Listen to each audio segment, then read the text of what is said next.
Well, hello guys, welcome back. Today I have a treat for you because if you recognize that logo, Mul-T-Lock, yes indeed we are going to be picking a Mul-T-Lock, and this isn't just any Mul-T-Lock. So far I've picked a couple of 7x7s, but this one is actually a Mul-T-Lock interactive. If we look on the key we have a little interactive element. And I'll show you how that works later. It doesn't really affect the way the lock picks. You just want to note that it does hang down a little bit from the key. I'm sorry that this isn't focusing very well. And so on the lock itself it does have a slope on it so that the element won't catch on the face of the lock.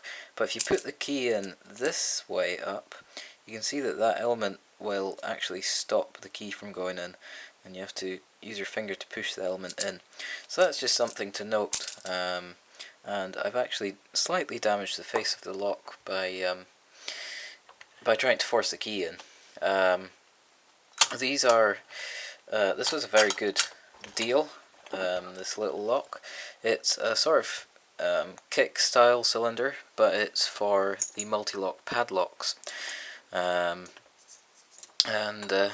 Mul-T-Locks are very well designed, so let's see how long it takes me to get into this one. I'm not sure if you can see, but although it looks like a wide open keyway, that's a little bit better. There's actually a lot of warding right at the back there. That's to confuse you a little bit when you try to pick it. Anyway, as you can see, it's actually not too late tonight, but it's already dark outside, so anyway, I've got my light hooked up, so hopefully you can see alright. Just going to zoom in here and start picking. Alright, so this is a pin-in-pin dimple lock, so we're going to have to pick the outer pins first. I do have two southward dimple picks here actually. Just handy to have a tip in each.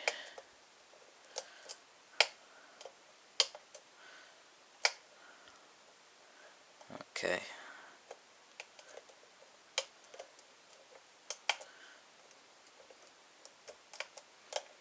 So I'm just going to try and get it into a deep falset. That will indicate that all the outer pins are set and only the inner pins are left. And there we go. We've got it into a really deep falset, and it should now be only the inner pins left to pick.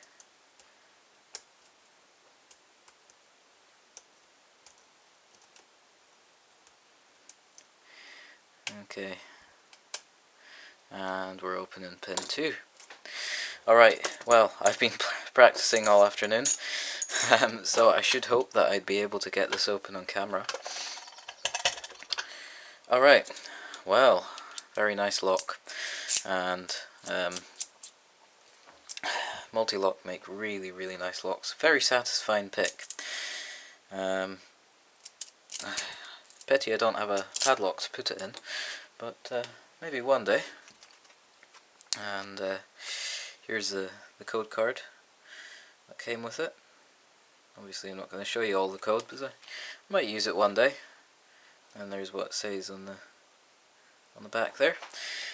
Alright, so let's have a look at what's inside it. We have a couple of screws in the back. Sorry about the reflection. Grab my screwdriver.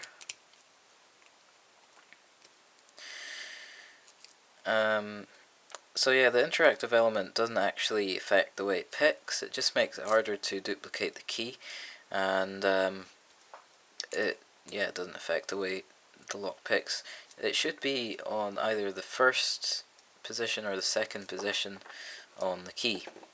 Alright, and you can actually see very clearly here the warding at the back of the lock. Alright, so enough talking. Let's gut this.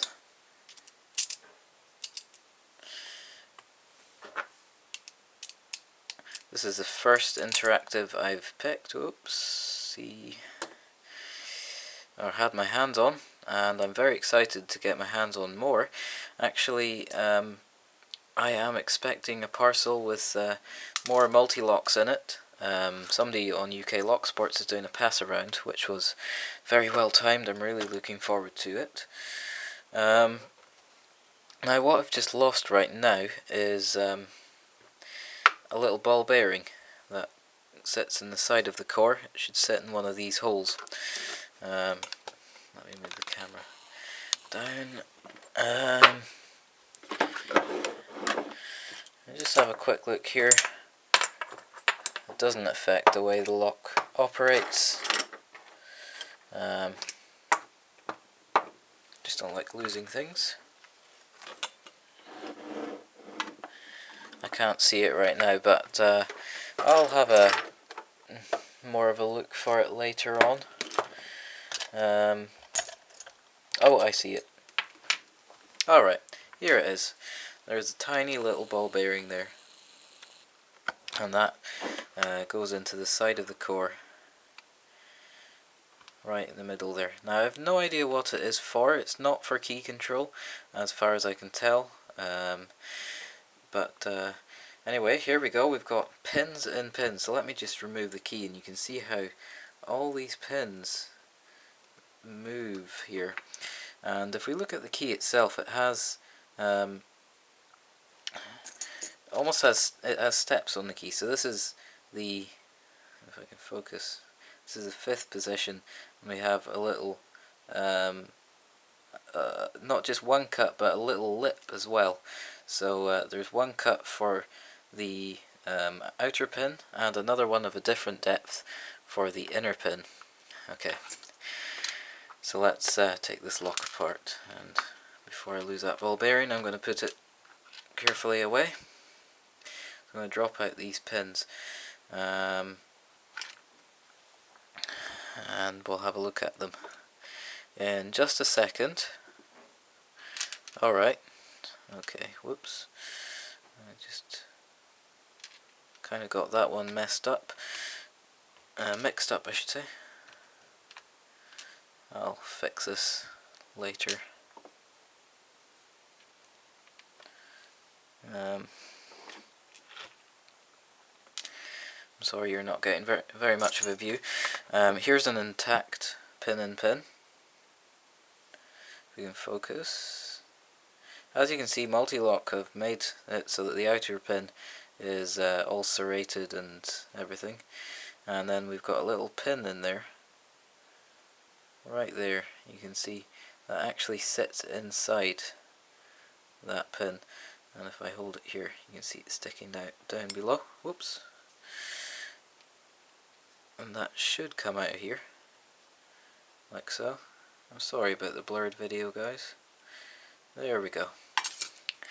Alright, so just separate these pins. There we go. Alright, thought this pin looked a little bit more brassy than the others. Obviously not. There are a lot of holes in these cores. I'm not sure why. Alright, if we look in here, I mean, I will take the top pins out in a second, but if we look here, just in the core down below here, there you go, you can see it better now. There's this little spring-loaded element. It is actually spring-loaded, and it's in the core there. It's in position 1. Now if you remember, if we look at the key, this little element is in position 1. And so when you insert the key into the lock, you should be able to see the element there. When you insert the key into the lock, what happens is that spring underneath that pin, it pushes up on the element in the key, just like that. And when this pushes up, it basically pushes up the inner pin that is sitting in the 1st position. So let me try to simulate that. You can see there. So the spring will push that pin up, just like that, and that will push the inner pin up. And it just makes it harder for the key to be duplicated. That's quite a clever little feature you can see there. So hopefully that makes sense. I didn't really understand it. at first, because a lot of people said, look, here's the interactive element in the key, and didn't really go through the trouble of explaining it. So let's have a look at these top pins. I'm just going to remove them all. And these multi-locks have really short springs in them. Short, thick springs. Okay, I'm going to have fun reassembling this this lock later. And what I really like about these locks is that they're not just pin and pins, but also the outer pins are funny shapes. So they're shaped like security pins. They've got serrations and they've got spools, and they've got all sorts of really cool pins. Let me take that out. Alright, so there we go. Nothing too fancy, as you can see. Really wide chambers though, as they would have to be.